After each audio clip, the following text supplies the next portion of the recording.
Hi there, this is Ranjit, and in this video, I'll give you a rough guide how to choose an air conditioner. It's summer and it's pretty hot, and if you're buying an air conditioner, these handy tips might be helpful. No way I'm an expert in air conditioners, but I have purchased a lot of air conditioners, and just about 3 months ago, I also upgraded the air conditioner in my office, and last year also I had purchased them. So I had made some pointers when I was doing that.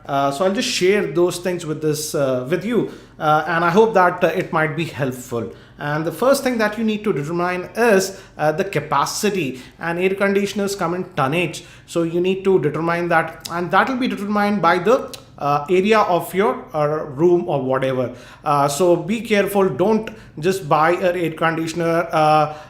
Look at the square foot and then decide. Generally, if your room is a small room, say 150 square feet, even a 1.2 ton air conditioner will be okay. Let's say if it's around 200 square feet, then a 1.5 ton might be okay. But again, you just can't go with that. For example, let's take the case scenario of this office room, and I'm at the top floor, and sun directly. We don't have anything over there, so we have direct access to the terrace. But again, the con is that the sun directly falls on this terrace, so it's pretty hot, and also the wall behind me directly it faces the sun, so it can get pretty hot. So if you're living on a top floor and you get a lot of direct sunlight on the walls, then you have to take that into consideration. For example, I chose a 1.5 ton AC for this room. It's not a very big room, but I had to go with the 1.5 tonner. For example, just 2 floors down on the 3rd floor, my cousin lives, and he could get away with just a 1.2 ton AC because it's the sun simply does not directly hit the wall. So you got to take that into consideration. Next thing is, and it's actually pretty easy these days in India, whenever you are buying an AC, you'll see the star rating, and this is known as Energy Star Rating. And the general consensus is that the higher the star rating, the lower power consumption. So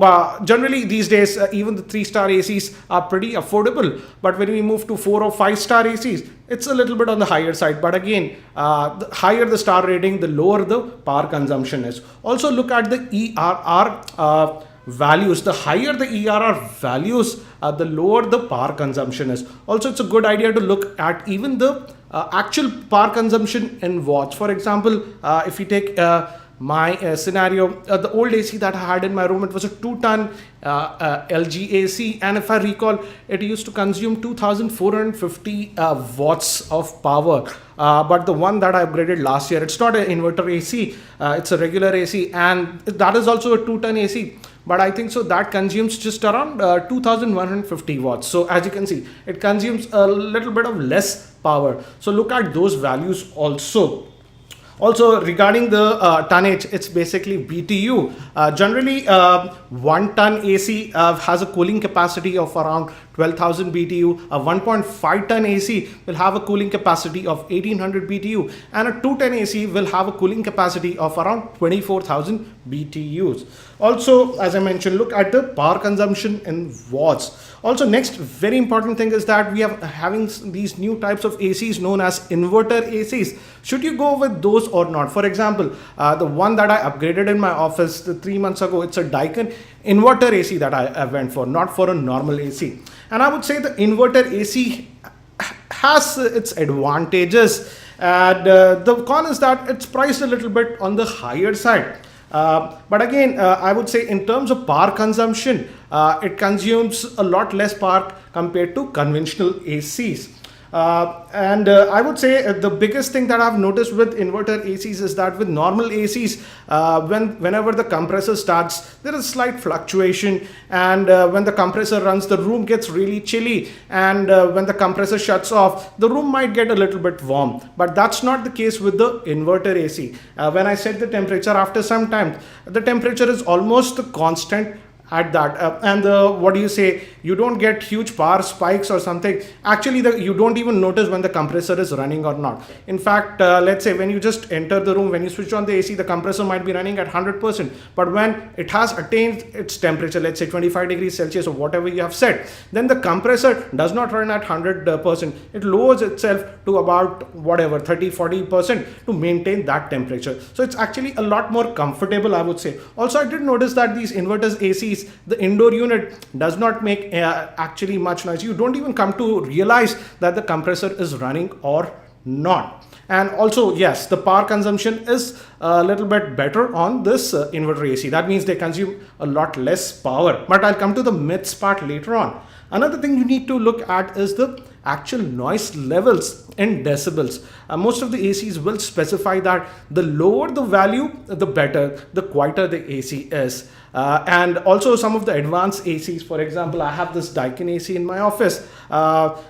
In normal ACs, budget oriented, you don't have that option. You just have fan speeds of 1, 2, 3, 4. In this, we have 5 fan speeds. And we also have one more special mode that is known as the quiet mode. And in fact, when I do my recording and stuff like that, I just keep on that. And on that mode, it's almost dead silent. So if you are looking for those features, check the decibel levels in dB. The lower dB, the lesser noise it makes. And also another thing that is important is also look at the installation cost. And if the accessories that are needed to install the ACs are bundled, for example, the piping, etc. For example, with this Daikin AC, I was for a root shock. I was happy that I got it. I purchased this for around 46,000. I was happy that I could get a inverter AC for less than 50,000. But the installation costed me almost 5,200 rupees because Daikin simply does not even provide the piping and the copper pipes that are needed, and you got to purchase them. So that added the cost. So look at the installation costs also when you're making the buying decision. And lastly, again, this is a nitpicking, I would say. Many of the new ACs are not having any display on the unit itself. So if you would like to have that, check the ACs. Many of the new ACs are just having the display within the remote. And now coming to some of the myths.